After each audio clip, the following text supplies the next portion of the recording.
नमस्कार दोस्तों, कैसे आप लोग? बहुत दिनों से मुझे कमेंट्स आ रहा था सर जेन टेक्नोलॉजीज के ऊपर एक वीडियो बना के शेयर करिएगा क्योंकि जेन टेक्नोलॉजी जो है वो एक ड्रोन मैन्युफैक्चरिंग कंपनी है। तो बेसिकली एक ड्रोन के ऊपर डिजाइन भी करते हैं और वो भी डिफेंस सेक्टर के ऊपर ड्रोन को सप्लाई भी करते हैं। साथ ही साथ कमर्शियल एंड डोमेस्टिक हर जगह पे ड्रोन को सप्लाई करते हैं वो। तो बेसिकली इस कंपनी के ऊपर इसलिए डिमांड आया था क्योंकि वॉर शुरू हो चुके हैं, इंडिया वर्सेस पाकिस्तान। तो उस टाइम ऑफ पीरियड में तो आपने कुछ न्यूज में देखा होगा कि ड्रोन ड्रोन से अटैक किया गया पाकिस्तान में।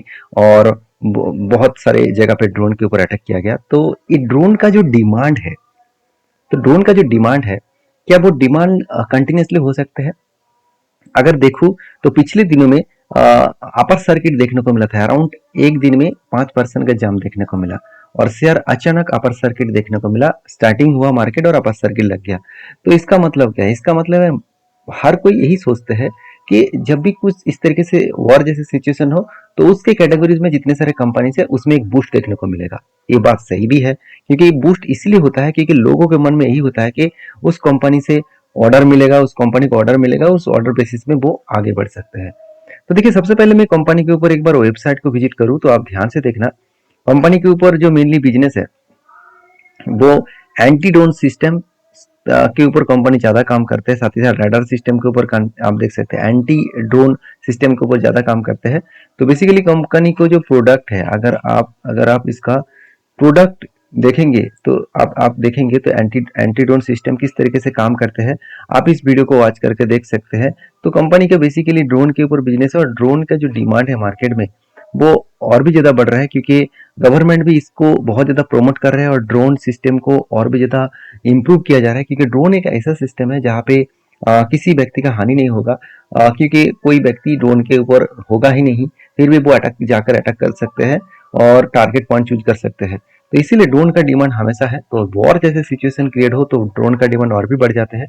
तो अभी क्वेश्चन मार्क ये है कि अभी जो इंडिया वर्सेस पाकिस्तान का जो युद्ध शुरू हुआ है, क्या इस जेन टेक्नोलॉजीज क्या फिर से रिकवरी कर पाएंगे? क्योंकि जो कंपनी अराउंड अराउंड 70% से 60 टू 70% क्रैश हो गया था। अगर टॉप लेवल से मैं डाउन लेवल तक देखूं तो ऑलमोस्ट 60% 64% के आसपास क्रैश हो गया था। उसके बाद फिर से थोड़ा छोटा मोटा रिकवरी भी किया, अराउंड 50% का रिकवरी भी किया था। तो क्या यहाँ से कंपनी टॉप लेवल तक फिर से रिकवरी कर पाएंगे? जो करेंटली लेवल है वहां से क्या 80% रिकवरी कर पाएंगे? तो चलो उसी के ऊपर चर्चा करूंगा, तो वीडियो को लास्ट तक देखना। देखिए, मैं हमेशा कहूंगा कि कोई भी अगर युद्ध जैसे सिचुएशन क्रिएट हुआ है उस टाइम ऑफ पीरियड में आपको एक चीज को ध्यान रखना होगा कि कंपनीज के ऊपर ऑर्डर अभी करंटली उसको ऑर्डर ना भी मिल सकते हैं क्योंकि जो ऑर्डर पहले दिया था वही ऑर्डर को वो कंप्लीट करेंगे। न्यू ऑर्डर उसको मिलेगा वो भी एक बजट के बेसिस में, क्योंकि कोई भी बजट के बिना कोई भी इस तरीके से डिफेंस सेक्टर प्रोडक्ट बनाने के लिए ऑर्डर नहीं दिया जाता। जो पहले ही बना के रखे हैं वो बेचेंगे, वो ठीक है। तो इसमें आप सोच रहे कि अभी युद्ध शुरू हुआ है तो चलो रॉकेट बनेगा, ऐसे बिल्कुल नहीं। पिछले दिन मानता हूँ 5% का जंप देखने को मिला। अगर मैं चलो एक बार आपको चार्ट भी दिखा देता हूँ, देखिए पिछले दिन में क्या हुआ था। सीधा सीधा अपर सर्किट लग गया, यहाँ पे सीधा सीधा आप देख सकते हैं अपर सर्किट यहाँ पे लग गया। तो युद्ध तो आज स्टार्ट नहीं हुआ, युद्ध तो शुरू हुआ है 2-3 दिन पहले। तो तब से लेकर इस कंपनी को तो डेली बेसिस अपर सर्किट लगना था। तो डेली बेसिस क्यों नहीं लगा? क्योंकि जो मार्केट में जब भी बताया गया, पिछले दिन में जब बताया गया कि ड्रोन के माध्यम से अटैक किया गया, तब भी इस कंपनी के ऊपर अपर सर्किट लगा क्योंकि लोगों के मन में ये लग रहा है कि ड्रोन से अटैक किया गया तो इस ड्रोन कंपनी को फायदा मिलेगा। तो देखिए, मैं इतने सारे चीज नहीं जानता कि आगे कंपनी को ऑर्डर कितना मिलेगा, गवर्नमेंट क्या करेंगे, वो अलग बात है। मुझे ये देखना है कि अभी कंपनी कैसे परफॉर्मेंस कर रहा है, कि आगे वो परफॉर्मेंस ठीक ठाक कर पाएंगे, वो देखना मेरे लिए इंपॉर्टेंट है। देखिए, कंपनी का आरओसी आरओई बहुत शानदार है, कर्जा भी नहीं है, इनकम भी है और कंपनी की जो वैल्यूएशन है वो थोड़ा सा हाइक है। फिर भी मैं एक बार आपको पी रेशियो दिखा दूं तो एक टाइम पी रेशियो चला गया था 600-700 के ऊपर। तो यही मुझे बहुत बड़ा क्वेश्चन मार्क लगा था। तब मैंने आपको एक वीडियो भी बना के शेयर किया था कि देखिए जून के 2022 में अगर मैं चार्ट को एक बार आपके सामने पेश करूं और इसको मैं एक बार छोटा करके आपको दिखा दूं तो देखिए जून 2022 में अगर डेटा देखो तो जून के 2022 मतलब इस टाइम ऑफ पीरियड में कंपनी एकदम पीक लेवल में था। उसके बाद भी देखिए कंपनी रॉकेट की तरह भागा। क्यों भागा? वैल्यूएशन हाई होने के बाद भी भागा, इसीलिए क्योंकि गवर्नमेंट ने उस टाइम ड्रोन के ऊपर बहुत ज़्यादा प्रमोशन किया, ड्रोन के ऊपर इन्वेस्टमेंट करने के लिए बजट भी पेश किया। तो सारे कारण की वजह से ड्रोन इंडस्ट्रीज बूस्ट हुआ। अभी देखा जाए तो कंपनी का वैल्यूएशन खुद के एवरेज के हिसाब से अभी भी कम है और इंडस्ट्रीज के पी रेशियो के हिसाब से बराबर है। तो कंपनी की इनकम के हिसाब से देखो तो कंपनी में दम है, मैं मानता हूँ दम है, क्योंकि कंपनी में एक भी ऐसा ईयर नहीं गया जहाँ पे खुद पिछले साल को बीट नहीं कर पाया। ध्यान से चीजों को समझना। मानता हूँ पिछले लास्ट 2 क्वार्टर्स में जो सेल्स किया गया था उस सेल्स से कंपनी इस बार सेल्स कम किया। एक्सपेंस मिटाने के बाद जो नेट प्रॉफिट है वो भी देखेंगे तो 30 टू 43 करोड़ का प्रॉफिट हुआ, मगर लास्ट 2 क्वार्टर्स में 79-63 करोड़ के आसपास प्रॉफिट था। तो इसका मतलब ये हुआ कि कंपनी इसके ऊपर जो प्रॉफिटेबिलिटी का जो ग्रोथ है वो थोड़ा सा यहाँ पे मतलब थोड़ा सा कम होता देखने को मिले। तो मैं इंतजार कर रहा हूँ कि इस बार क्वार्टरली रिजल्ट आए, मार्च मंथ के Q4 का रिजल्ट आए, तो वहां से डेटा क्लियर हो जाएगा कि कंपनी में कितना पोटेंशियल है। फिर भी एक चीज आपको नोटिस कराऊंगा कि कंपनी के देखिए सेल्स में कोई भी चेंजेस नहीं है, प्रॉफिट भी एक स्ट्रांगली प्रॉफिट मेंटेन कर रहा है और शायद इसीलिए कंपनी इतना अच्छा खासा रिटर्न भी दे पाए। तो कोई बात नहीं, रिटर्न देखकर आप कभी भी किसी कंपनी के ऊपर काम मत करना। कंपनी के रिटर्न तो अगर रॉकेट की तरह कंपनी को पंप किया जा रहा है, मतलब एक अप्स एंड डाउन करने का सिचुएशन अगर कंपनी के ऊपर बन गए तो वो तो आपको अच्छा रिटर्न दिखेगा, मगर जब जब ऑपरेटर का पूरा गेम खत्म हो जाएगा तो उसके बाद धड़ांग से कंपनी गिरेगा। तो उस हिसाब से देखा है तो कंपनी के ऊपर आपको ये देखना है कि कंपनी के रिजर्व कितना बड़ा। देखिए कंपनी इस बार हाईएस्टली रिजर्व को इंक्रीज किया, आज तक की सबसे हाईएस्टली रिजर्व इंक्रीज किया। उसके साथ साथ खुद के बिजनेस के ऊपर एक्स्ट्रा 14,000 करोड़ भी 14 करोड़ के आसपास इन्वेस्टमेंट भी किया।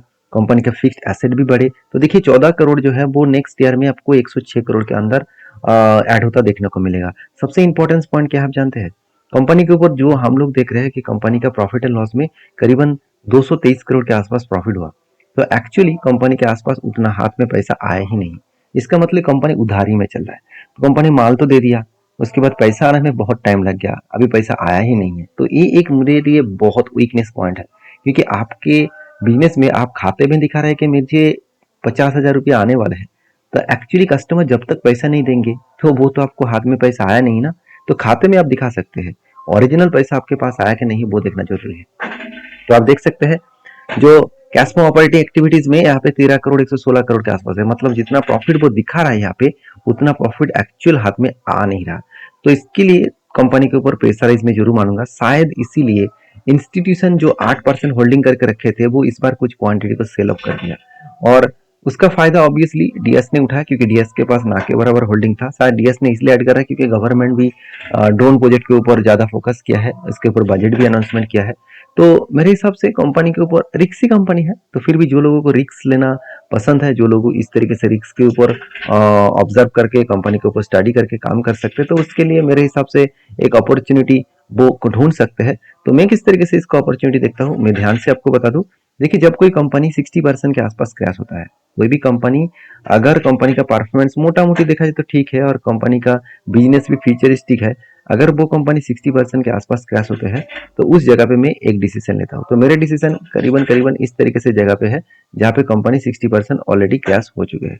तो इस तरीके से डिसीजन जगह पे मैंने लिया। तो इस बेसिस में अगर बात करूं तो करेंटली अगर लेवल तक देखूं तो ऑलमोस्ट 50% का वो जंप दिखा चुके हैं, मगर मैं इंतजार करूंगा इसका टॉप लेवल, मतलब एकदम पीक लेवल तक। तो पीक लेवल तक देखूं तो 175% का जंप होने का चांसेस है। तो क्या ऐसे जंप होने का 100% गारंटी होता है? देखिए छोटे कंपनी के ऊपर जब भी आप काम कर रहे हैं तो चीजों को समझकर आपको रिस्क को कैप्चर करके, मतलब रिस्क को देखकर काम करना होगा। क्योंकि देखिए कोविड के जैसे टाइम से पहले भी देखिए, ध्यान से देखना है चीजों को, आपको नया कुछ सीखने को मिलेगा।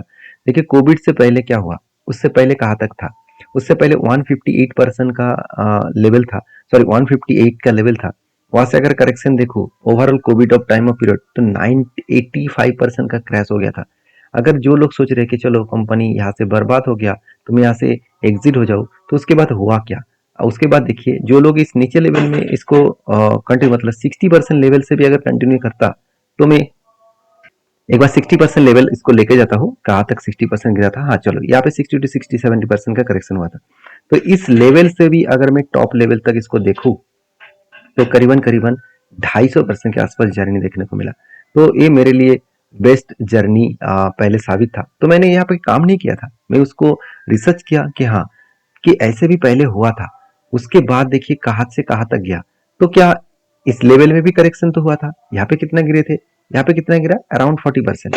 तो मैं इस तरीके से कंपनी के ऊपर अराउंड 60 to 70% जब तक करेक्शन ना हो तब तक इस तरीके से कंपनी के ऊपर काम में करता नहीं हूँ। तो यहाँ पे आप देख सकते हैं ऑलमोस्ट 60% का करेक्शन हुआ था। तो 60% करेक्शन होने के बाद यहाँ पे क्या हुआ, चलो एक बार मैं आपको डिलीट करके दिखाता हूँ। देखिए पीक लेवल कहाँ पे था, इसका टॉप लेवल आता था। तो टॉप लेवल तक क्या गए कि नहीं गए। तो 60% करेक्शन के बाद अगर मैं टॉप लेवल तक देखूँ तो 176% का जर्नी हुआ जस्ट 170 डेज में। तो इसका मतलब पहले भी ऐसे हुआ था, ऐसे नहीं कि आज फर्स्ट टाइम हुआ है, और पहले भी ऐसे हुआ था और पहले बहुत बार हुआ। तो मैं आपको जरूर कहूंगा कि आप जब भी इस तरीके से चीजों के ऊपर काम करना चाहेंगे तो आप एक बार बैक टेस्टिंग करिए, एक बार चीजों को समझिए और सीख कर काम करिए। तो मैं इस कंपनी के ऊपर ऑब्वियसली पॉजिटिव हूँ। हाँ, मैंने इतने छोटे मोटे क्वांटिटी के साथ काम किया कि अगर इस कंपनी में कोई भी दिक्कत आए, कोई भी सडन फॉलिंग आए, कुछ भी हो, तो मेरे लिए कोई फर्क नहीं पड़ेगा, क्योंकि मैं छोटे मोटे क्वांटिटी के साथ काम करता हूँ। हम लोग को प्रॉब्लम क्या है, हम लोग यही सोचते हैं कि चलो कंपनी का प्राइस छोटा है और कंपनी अभी छोटा है, चलो ज्यादा क्वांटिटी ऐड कर लेते हैं। तो ये आप कर सकते हैं, आपके पैसा है, कोई बात नहीं, आप कर सकते हैं। फिर भी आप फंड मैनेजमेंट जब तक नहीं सीखेंगे, जब तक आप मनी मैनेज को कंट्रोल नहीं कर पाएंगे, तो आप हर टाइम बड़े बड़े लॉसेस के सामना करेंगे और छोटे मोटे प्रॉफिट के सामना करेंगे, जो कंपनी के ऊपर आपने छोटे क्वांटिटी के साथ काम किया। जिसके ऊपर आपको ज्यादा क्वांटिटी के साथ काम करना चाहिए था, उसको आप अवॉइड कर देंगे। तो ये देखिए, ये हर किसी का अलग अलग लॉजिक होते हैं। तो मेरे लॉजिक आपके सामने शेयर किया हो एज एजुकेशन पर्पस में। तो आप प्लीज एक बार रिसर्च करिए, उसके बाद काम करिए। मिलते हैं नेक्स्ट वीडियो में। और जाने से पहले रिक्वेस्ट करूंगा कि चैनल को सब्सक्राइब करके जाना, क्योंकि इस तरीके से अपडेट आपको मिलता रहेंगे। और कौन सा कंपनी को और वीडियो देखना चाहते हैं वो भी मुझे कमेंट्स में बताना। मिलते हैं नेक्स्ट वीडियो में, तब तक के लिए धन्यवाद।